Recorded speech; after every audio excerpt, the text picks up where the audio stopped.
Une femme, c'est comme une luciole. Quand elle ouvre ses ailes, on voit sa lumière.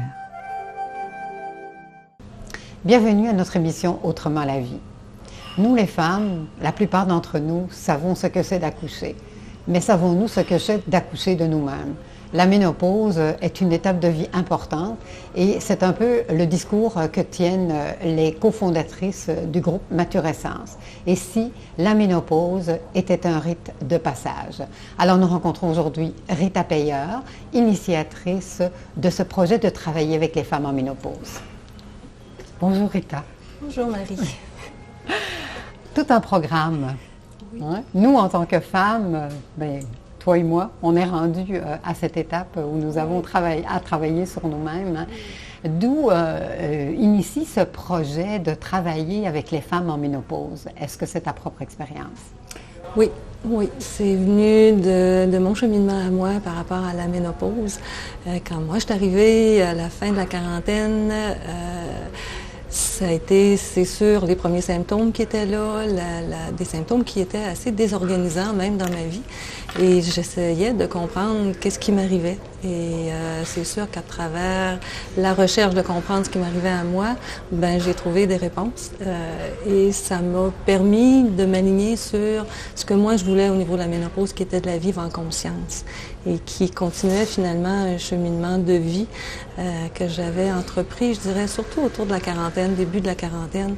Et qui est habituellement l'âge où on se pose des questions plus importantes par rapport à soi. Et toute cette dizaine-là a été marquée par différentes expériences, différents ateliers, différentes recherches pour aboutir finalement à la ménopause. Et je pense que le livre qui m'a le plus soutenue, c'est le livre de Christiane Northoff sur la sagesse de la ménopause. Et c'est en lisant ce livre-là que j'ai fait wow! Voilà mes réponses et j'ai l'élan, le goût de partager ça avec d'autres femmes. Alors ça a été mis de côté. À ce moment-là, je l'ai laissé là, mais ça a continué à mûrir à l'intérieur de moi. Puis alors, à ce moment-là, tu as décidé de partir le groupe Maturescence ou as-tu rencontré les bonnes personnes au bon moment? Je dirais que je suis partie à la recherche des bonnes personnes. Je ne voulais pas faire ce projet-là toute seule. Je comprends maintenant parce qu'avec les années et continuer à faire le travail de compréhension, je lis maintenant qu'à la ménopause, il y a une étape importante de travail sur soi, mais il y a une étape aussi d'aller vers le monde, vers l'extérieur et d'être entouré et de le faire vraiment dans une communauté. Je comprends maintenant mon élan si puissant qui était d'être accompagnée par d'autres femmes pour faire ce projet-là. Alors, j'en ai parlé à une de mes amies. On était à ce moment-là dans un projet de communication non violente. On était dans une formation où on avait à monter un atelier, monter un projet pendant l'année. Alors moi, j'en ai parlé. Et il y a une autre femme qui s'est jointe à nous et bien chanceuse, nous étions toutes les trois de Québec. Alors, c'est comme ça que ça a commencé le projet et que le groupe Maturescence est venu au monde. Mais ça va bien, hein? Le groupe Maturescence est venu au monde en même temps que d'accoucher de toi, ça va très bien. Quand tu parlais de symptômes, on connaît les symptômes, bouffées de chaleur, les symptômes physiques, mais qu'est-ce que toi, tu peux décoder qui se passe réellement? Est-ce que c'est une crise un peu comme la crise d'adolescence? C'est exactement ça. Parce que pour la femme, il y a 3 cycles importants au niveau hormonal. Il y a l'adolescence, il y a, c'est sûr, la grossesse, tout ce qui se passe dans notre corps au niveau de la grossesse, et il y a la ménopause. Et à la ménopause, la particularité, c'est qu'on revient retravailler ce qu'on a laissé en plan à l'adolescence parce qu'on devait entrer dans une autre réalité qui était de mettre au monde des enfants, qui est le projet de la femme dans la période de la fertilité. Donc, on met ça de côté. Toutes nos hormones, d'ailleurs, nous servent à mettre ça de côté.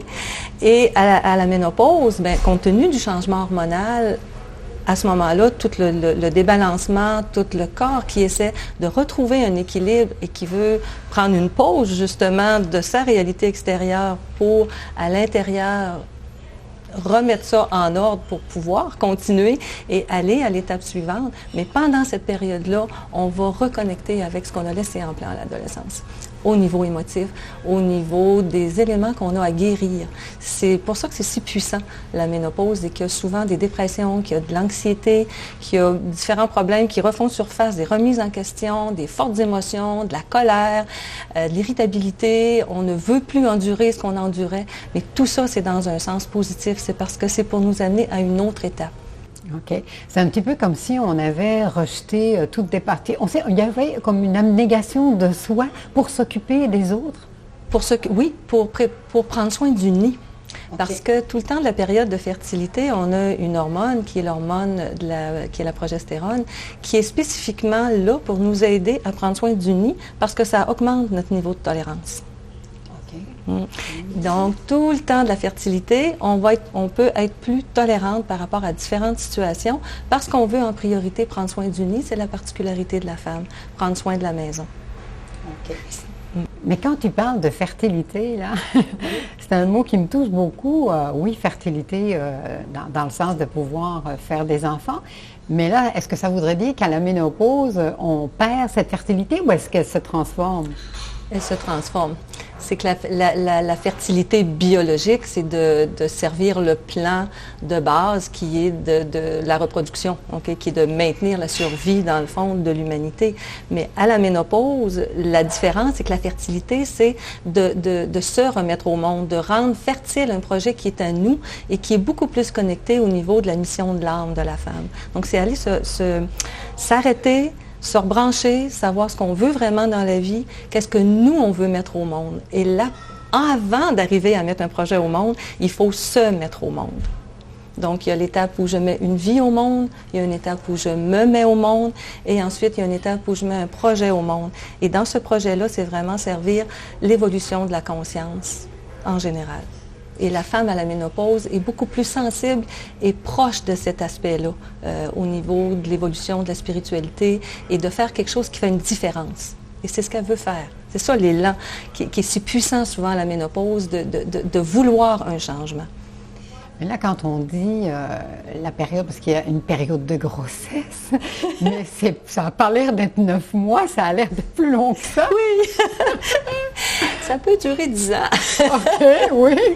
Oui, parce que le temps de la transformation des premiers symptômes, donc la préménopause à la ménopause, qui est l'arrêt des menstruations depuis au moins 1 an, et ensuite à l'étape de l'équilibre, okay, où là, vraiment, les symptômes diminuent, où on est plus en paix, où on va se diriger vers vraiment ce qu'on veut mettre au monde. Ça peut prendre une dizaine d'années, en gros. Mais est-ce que la durée varie avec l'état de conscience? C'est une excellente question. Je dirais qu'il y a une durée qui est physique, donc qui peut dépendre aussi de la santé physique de la femme, donc comment son corps est déjà prêt à vivre la transformation hormonale. Entre autres, si les surrénales ont été très demandées dans sa vie de femme à cause du stress, l'étape de la ménopause peut être plus difficile, parce que le transfert de l'estrogène des ovaires aux surrénales va se faire moins bien. Et s'il n'y a pas d'exercice, pas d'alimentation, donc physiquement, ça peut être plus difficile. Donc, il y a cette particularité-là. Et c'est sûr que plus il y a de conscience, plus ça peut aller vite pour comprendre les messages du corps, parce que les symptômes, ils viennent nous parler. Hein? Et ça, c'est un des aspects qu'on touche aussi quand on travaille avec les femmes, c'est d'aller comprendre c'est quoi le message de notre corps, qu'est-ce qui vient nous dire avec ce symptôme-là pour pouvoir le mettre en conscience et faire les changements qu'il faut pour retrouver l'équilibre à l'intérieur de soi. Et aller vraiment reconnecter avec ce qu'il y a de vivant et ce qu'il y a de sacré aussi, parce que la ménopause, c'est une étape qui nous amène aussi vers la femme sage, okay. La femme impliquée. La femme qui veut vraiment faire une différence dans la société et qui a le temps aussi de le faire. Parce que l'autre projet qui était d'élever les enfants, de prendre soin de la famille, est terminé habituellement à l'étape de la ménopause. Et à ce moment-là, bien, c'est comme, et maintenant, qu'est-ce que je peux faire? Comment je peux prendre soin de d'autres choses, de d'autres projets plutôt, mais le premier projet, c'est soi-même. Mais comment est-ce qu'on fait ça? C'est parce que moi, je vois autour de moi, surtout ici au Québec, les femmes ont tellement difficile à se détacher des enfants. Tu sais, est-ce qu'il y a des deuils à faire? il y a de la distance à prendre. C'est pas pour ça qu'on n'aime plus, on aime différemment. Oui. Puis comment est-ce qu'on peut arriver à ça, à ce détachement-là de la famille d'unis? Je pense que chacune peut faire son chemin dans cette distance-là. Des fois, les enfants nous aident aussi. Hein? Les enfants aussi vont sortir du nid, puis ils vont aller faire leur vie. Puis des fois, ils vont nous dire aussi que là, c'est le temps de lâcher et puis de prendre soin de nous. Mais on peut aussi travailler à partir de rituels aussi, pour faire le deuil de la fertilité, faire le deuil de cet aspect-là et s'assurer qu'on ne le transfère pas dans une autre façon, entre autres des fois en surinvestissant nos petits-enfants. Okay. Et en étant dans des projets où on materne. Okay? Et où on peut s'oublier, se perdre et encore une fois, pas prendre soin de nous. Et c'est pour ça qu'on a fait un rituel pour faire le deuil de la fertilité et aller renouer avec une fertilité qui n'est pas de mettre un enfant au monde, mais qui est la fertilité de continuer à vivre avec un projet pour nous, avec ce qui est important pour nous. Et le projet, il peut être... C'est pas un projet, nécessairement. Là, quand on en parle, des fois, c'est comme, est-ce qu'on va changer le monde et puis on va partir dans une grande mission? C'est pas ça. C'est juste le projet qui est aligné avec nos valeurs, avec qui on est, avec ce qu'on veut vivre et ce qu'on veut, je dirais, expérimenter dans notre vie, mais que des fois, on a mis de côté à cause de toutes les autres réalités de la vie. Alors, la ménopause, c'est un temps de retraite. C'est souvent d'ailleurs là que la retraite arrive. Hein? Oui, c'est ça. Mais on peut entendre retraite aussi dans le sens d'être en retrait de quelque chose. Donc, prendre une retraite de ce qu'on est habitué de vivre pour s'arrêter et ensuite passer à une autre étape. Une retraite pour prendre une pause? Oui. Oui, parce que ça dit bien ménopause. Hein? Oui, c'est ça. Oui, puis dans la ménopause, tu sais, c'est vraiment, méno, c'est les règles. Donc, c'est prendre une pause des règles. Donc, de toutes les règles qu'on s'est données, toutes les règles qu'on nous a données, particulièrement dans nos générations aussi de femmes. On a reçu beaucoup de règles, on a reçu beaucoup de ce qu'il fallait faire et ne pas faire en tant que femme. Et c'était quoi notre place? Alors, on s'est battu beaucoup. On entend parler du droit présentement qu'on a eu de voter. Hein? Fait qu'il y a des femmes qui se sont battues pour avoir le droit de voter. Ça n'a pas été donné, ça. On s'est battu pour l'avoir. Et c'est d'arriver maintenant à la ménopause un peu à se donner les droits. Le droit d'être, le droit d'exister tel qu'on veut, le droit de dire non. Juste ça, c'est souvent un gros apprentissage. Dire non à quelque chose qui ne fait pas notre affaire pour se dire oui à nous et expérimenter ça petit pas par petit pas. Parce que ce n'est pas nécessairement un changement qui arrive de même. Okay? C'est un travail sur soi, c'est une conscience de qu'est-ce que je suis en train de faire quand je dis oui à ça. Puis des fois, on a besoin de l'expérimenter, puis de dire « Ah, moi, là, j'ai dit oui.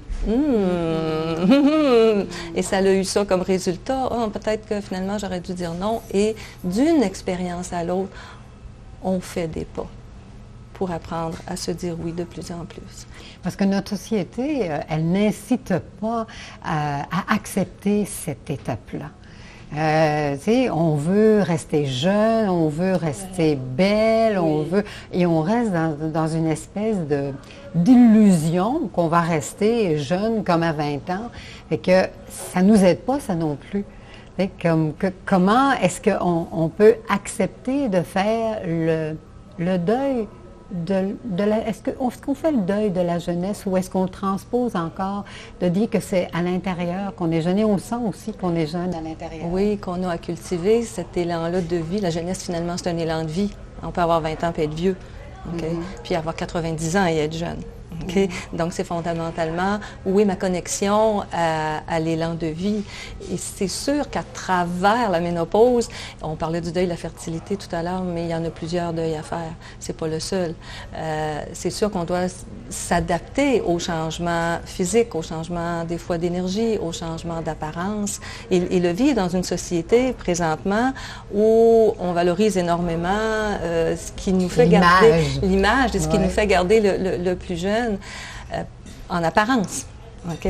Mais qu'est-ce qui se passe à l'intérieur de nous? Donc, c'est d'apprendre à aimer nos rides, hein, parce que chaque ride parle d'une expérience, parle de ce qu'on a vécu, parle d'un moment de joie. Si on a les rides du sourire, mais peut parler aussi de tous les moments de tristesse qu'on a vécu, de tous les deuils, de toutes les lâcher-prises qu'il a fallu faire.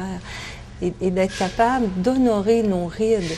Et d'être dans une société où on va accueillir la femme qui avance en âge pour ce qu'elle est, c'est-à-dire quelqu'un qui a de plus en plus quelque chose à dire et à faire dans la société à partir de son expérience de vie et pas juste parce que finalement le look ne convient plus, elle ne peut plus être là.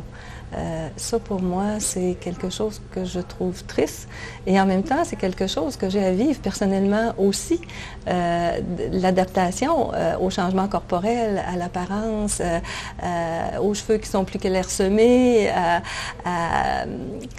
je dirais, au corps qui change, ça fait partie du processus et on a à le vivre. Et plus on le vit en pouvant en parler, parce que ce qu'on a réalisé en parlant autour de nous, puis dans les groupes, les femmes étaient tellement contentes de pouvoir en parler. Parce que finalement, elles se disaient, on n'en parle pas vraiment. Notre mère ne nous en a pas parlé. Très souvent, on ne sait pas trop comment elle a vécu sa ménopause et on n'en parle pas trop entre amis non plus. On est mieux de se retrouver pour du social, puis d'être dans le paraître. Oui. Je vieillis pas trop. Là. Oui, c'est ça. Donc, je ne vais pas aller échanger nécessairement tout ce que ça me fait vivre, cette étape-là, tous les changements, même d'humeur qu'on vit, qu'on ne comprend pas tout le temps. Et on a tout à traverser ça. Okay? Je ne pense pas qu'on est à l'abri ou qu'une femme ait pu vieillir sans avoir aucun changement. Je ne sais pas, peut-être. Peut-être dans des civilisations autres. Ils ont moins de certains symptômes, effectivement, parce que l'alimentation, on dit que l'alimentation est différente. Donc, il y a certains symptômes, dont les chaleurs, qui sont différentes. Mais le processus profond de transformation reste là parce qu'il y a le changement quand même au niveau des hormones. Et compte tenu que nos émotions puis nos hormones, c'est relié ensemble. Nos émotions dépendent de nos hormones. C'est très corporel, une émotion. C'est sûr qu'à ce moment-là, il y a une transformation à ce niveau-là qui se fait. Il y a une transformation dans la vision des choses aussi, dans ce qu'on trouve important et moins important à cet âge-là. Tout le monde le vit. C'est pas parce que j'ai plus ou moins de chaleur que j'aurai pas peut-être pas d'anxiété ou pas de peur de vieillir ou pas d'adaptation à faire par rapport au corps qui change, mais par rapport aussi à l'élan intérieur d'aller vers autre chose. Mais est-ce que ça irait pas quand même avec l'image qu'on a de la vieillesse dans nos sociétés occidentales? Je veux dire, il y a quand même des civilisations où on honore la sagesse de la femme, tu sais, dans sa maturité. Oui, oui, ici on a perdu ça. On n'a pas les rituels de passage. On les a pas à l'adolescence. Et bon, à la naissance, il nous reste des rituels religieux. Mais à la ménopause, on n'a pas ce passage-là où, effectivement, dans certaines civilisations, la femme entre dans le conseil des sages quand elle est en ménopause. Donc, on reconnaît, elle a un plus, alors que nous, on a des moins. C'est comme si on est toujours au niveau de perdre quelque chose quand on est en ménopause. Puis ce serait peut-être à ce moment-là, justement, que les femmes auraient avantage à se rencontrer pour se serrer les coudes et dire, bon, ben là, on passe une étape importante, puis apporter nos richesses. Oui, oui, et se les donner, je dirais, et collaborer ensemble et être capable de s'encourager ensemble, d'exprimer aussi ce qu'on vit. Et exprimer là où on veut aller et être soutenu par un groupe de femmes et de valoriser qu'à ce moment-là, oui, il y a encore plus d'élan pour le faire parce qu'on a besoin de ce support-là. Intuitivement, on le sait qu'on a besoin du support des autres femmes aussi, qu'on les veut autour de nous pour passer cette étape-là. Oui, non, excuse-moi. Quand on accouche, souvent, on a notre mère autour de nous. Okay? Pas pour tout le monde, mais très souvent, où on a des gens qui viennent nous aider. À la ménopause, on n'a pas vraiment ça. À l'adolescence, on a notre petite gang de chums. Hein, puis là, on passe au travers de ça, puis des fois, on va en parler quand même un petit peu plus de cette étape-là qu'à la ménopause pour pouvoir en parler avec d'autres femmes de nos âges puis qui vivent la même expérience. Dans le groupe Maturescence, vous proposez des ateliers. Qu'est-ce que vous proposez, puis qu'est-ce qui se passe dans ces ateliers-là? Est-ce que c'est justement un espace de rencontre, de partage, de soutien? Oui, prioritairement. On veut que ce soit un espace où les femmes puissent s'exprimer, expérimenter aussi. Donc, il y a beaucoup de travail en sous-groupe. Il y a des échanges en grand groupe aussi. On propose des expériences aux femmes pour justement susciter des prises de conscience. On leur donne aussi de l'information. Okay? Donc, il y a quand même un soutien au niveau de donner un minimum d'informations par rapport à ce qui se passe selon les thèmes qu'on aborde. Et il y a toujours à chaque thème un espace d'échange expérientiel à chaque fois. Quand tu dis de l'information, c'est au niveau physique de ce qui se passe dans leur corps, à tous les niveaux? Oui. Bien, selon les thèmes, comme si on parle de changements hormonaux, de changements corporels, on explique un peu ce qui se passe, c'est quoi les symptômes. On va justement aborder quel est le sens du symptôme. Donc, on fait un travail à ce niveau-là. Quand on aborde la sexualité, c'est sûr qu'il y a tout un espace de parole aussi qui est hyper important. Puis, à chaque fois, c'est toujours, je dirais, porteur d'échanges profonds quand on aborde l'aspect de la sexualité, parce que la ménopause, on n'en parle pas beaucoup, mais encore moins la sexualité, et encore moins la sexualité à la ménopause, et avec toutes ses particularités. Quand on aborde aussi le sens de la ménopause, donc il y a quand même une explication qui est donnée pour expliquer d'où on part de la naissance jusqu'à la fin de vie et où la ménopause peut se situer là-dedans, dans le sens de apporter un élan vers une transformation pour susciter une vision positive de c'est quoi la ménopause, et non plus que la ménopause c'est un ensemble de pertes.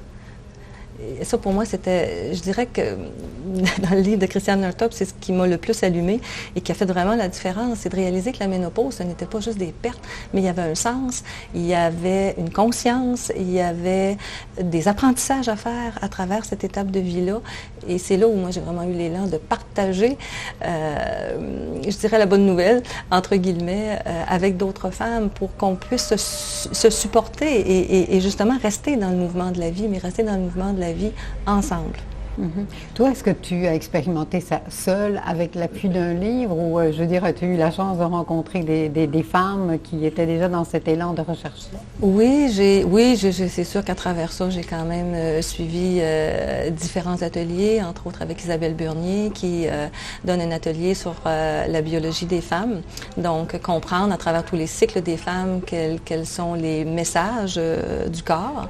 Il y avait aussi avec Anne-Marie Primard, il y avait vraiment un atelier sur la ménopause qui était vraiment dans le sens de je vais choisir mes mots parce qu'ils sont importants. Parce qu'Anne-Marie, son message était vraiment de pouvoir se connecter à ce qu'il y a de plus vivant à l'intérieur de nous, de se connecter à la terre, de se connecter à la spiritualité en utilisant le corps et les changements hormonaux.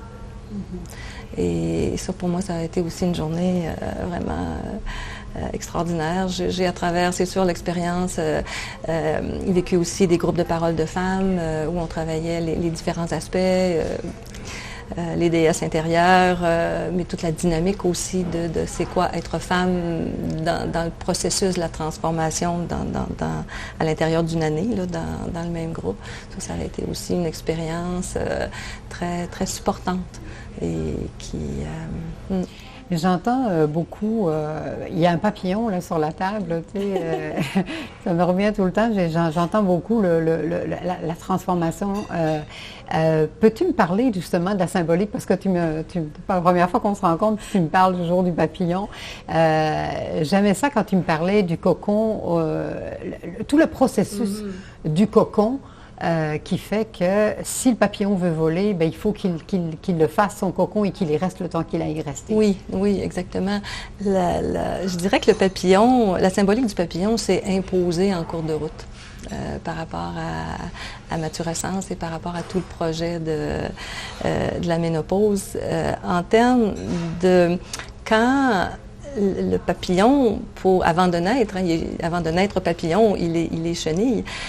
Et il doit, quand il est chenille, faire tout un processus pour pouvoir construire sa chrysalide. Donc, il commence par trouver une feuille, une bonne grosse feuille, parce qu'il faut qu'il y ait suffisamment de nourriture pour faire suffisamment de réserve, et ensuite construire sa chrysalide. D'ailleurs, souvent, quand on entre en ménopause, on prend de l'embonpoint. On prend de l'embonpoint. Ensuite, il entre dans la chrysalide, et c'est à l'intérieur de la chrysalide où il se passe vraiment quelque chose de spécial, où il y a un déclencheur qui se fait et qu'on appelle le disque imaginaire, où le papillon se transforme complètement. Il devient comme de la gelée. Et la chenille, tu veux dire? La chenille, excuse-moi, oui, okay. Je parlais du papillon. Okay, la chenille devient comme une gelée. Et à travers toute cette décomposition-là de sa structure, il se restructure pour devenir un papillon. Et c'est vraiment dans son élan biologique de faire ça. Okay? Il le sait, il sait quand c'est le temps, il a l'appel, il rentre dans sa chrysalide, et ensuite, quand il est prêt à sortir comme papillon, il doit le faire à son rythme. Si on l'aide, il ne va jamais voler, parce qu'il ne pourra pas renforcer suffisamment ses ailes, parce qu'il travaille fort pour sortir de la chrysalide, et c'est là où il renforce ses ailes. Si on l'aide, il va être totalement incapable de voler. C'est pour ça que ça prend un temps.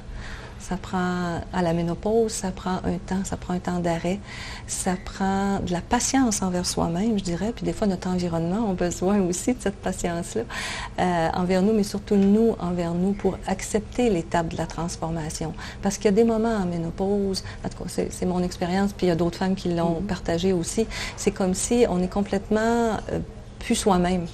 Donc on est dans cette gelée-là. Okay? Et nos repères sont plus les mêmes, on ne s'appuie plus sur les mêmes choses qu'avant. Ce qu'on était capable de faire, on n'est plus capable de le faire. Moi, ça m'est arrivé. Et de traverser ça, c'est un changement aussi au niveau comme de l'identité, de ce à quoi on s'identifie, de ce qu'on pense qu'on est capable de faire. Et ça prend du courage pour passer au travers l'étape, puis ensuite prendre le temps de sortir de la chrysalide. Parce que tantôt, tu disais, si on l'aide, ben, il ne pourra jamais voler. En fait, moi, je l'entends comme pas une question d'aide pour se faire accompagner là-dedans, mais ça veut dire qu'on ne donne pas le pouvoir à quelqu'un d'autre qui va faire les choses à ta place. Tout à fait, c'est ça. Oui, on garde le pouvoir pour nous, dans la conscience qu'il y a un rythme, il y a un temps, et que c'est important de prendre ce temps-là. Le temps pour soi, le temps de se réorganiser à l'intérieur de nous, le temps d'avoir de la clarté sur là où on veut aller à partir de la cinquantaine, donc entre 50 et 60. Puis bon, 60 et plus, c'est une autre étape de vie, mais c'est comme d'oser être, je dirais, dans le respect de son rythme à ce moment-là. Et dans notre société moderne, prendre le temps de respecter son rythme, c'est un gros défi auquel on est toutes confrontées. Et d'où l'importance de le faire en équipe, de le faire avec d'autres femmes, de valider le processus, de valider le temps que ça prend aussi. Et c'est pour ça que de faire des groupes, et c'est pour ça qu'on fait des petits groupes justement, pour qu'il y ait ce temps d'échange-là, ce temps de connexion-là entre femmes, pour passer ensemble à l'autre étape. Bien, moi, là, je me dis, c'est bien dommage que je ne t'ai pas rencontré au moment où je vivais cette époque-là, parce que j'aurais pu, je vais dire, rentrer dans le groupe et travailler avec ça. En tout cas, je suis très heureuse que tu aies accepté de venir partager ça avec nous, puis je suis très heureuse de te connaître, parce que, je veux dire, ça se dépose, ça laisse une trace, puis je suis très heureuse aussi pour toutes les femmes qui vont entendre ça aujourd'hui. La ménopause n'est pas une maladie. Puis, je vais dire, c'est quelque chose qui nous transforme et qui, au contraire, nous donne... Des ailes. Des ailes. Merci, Rita. Merci, Marie. J'ai pris conscience que mon besoin vital est d'avoir le goût d'expérimenter l'intensité de la vie. Par le travail sur le deuil de la fertilité physique, j'ai découvert une partie de moi-même que j'avais bien enterrée. Un cheminement important vers plus de liberté.